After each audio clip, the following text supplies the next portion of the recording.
G'day folks. Alright, on the Harley Shovelhead, I've got my stator in here at the moment, and now I have to use these spacers here. That's the spacer there anyway. I've already got it in position. Alright, this is one that come with the mid USA 32 volt charging system, and you get the stator and the rotor and everything. Now I'm going to put this rotor on, and I've put it on backwards. You'll notice if you know anything about this. There's a reason for that.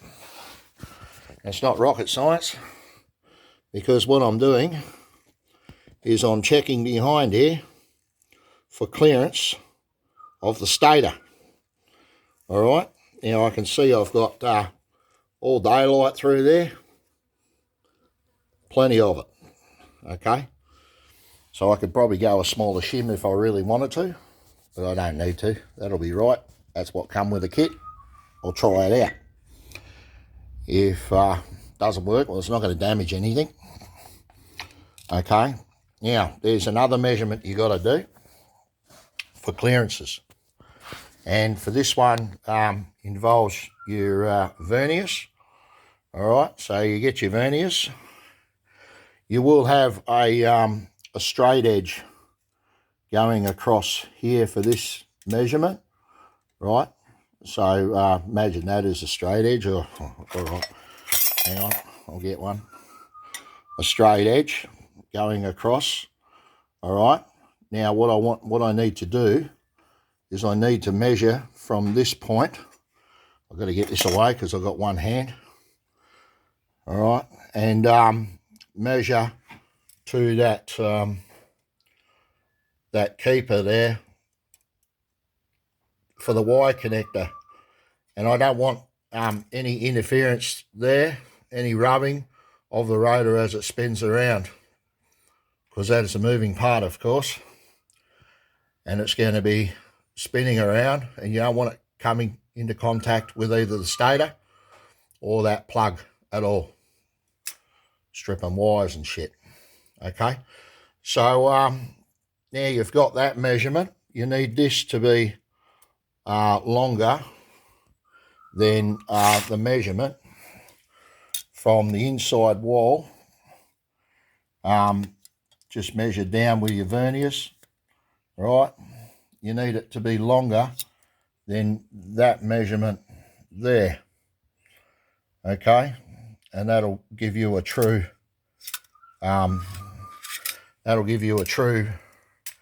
clearance of what you've got, clearance, true reading.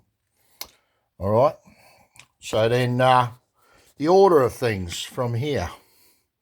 You got your small, as I said, spacer that comes with the kit on there.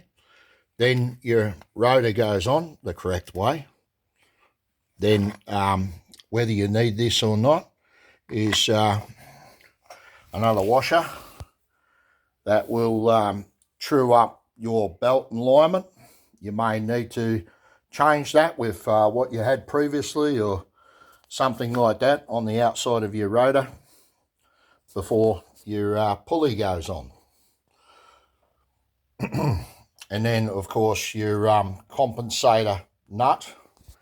And as I've previously explained, I've got these. I've made up the compensator nut keeper. So the compensator nut goes up at around about 100 foot-pounds of torque. You know, you can probably go 120. You give it a little tiniest dab of red Loctite if you want, blue if you're really worried, but blue Loctite if you want it easier to come off. But if you don't have a keeper, you know, you might consider even going up to 140 foot-pound. But Wouldn't go any further than that. I know people have. You just look at forums, crazy figures out there, folks. So no need to go up that high with the compensator nut. It is not to be mixed up with the sprocket shaft nut, as I've got a video on that too, explaining it all. And it's not to be mixed up with the transmission nut, as they do in forums, which is counter shaft nut. Anyway, there you go, folks, because this one here is a natural right hand thread. Okay, so I'll reiterate that from previous discussion, previous video I've done. So there you go. Anyway, that's an easy way to check your clearance without too much messing around. That's all I wanted to show. The main point of this video was the clearance between the stator and the rotor. The other shit's for free. Right, see ya.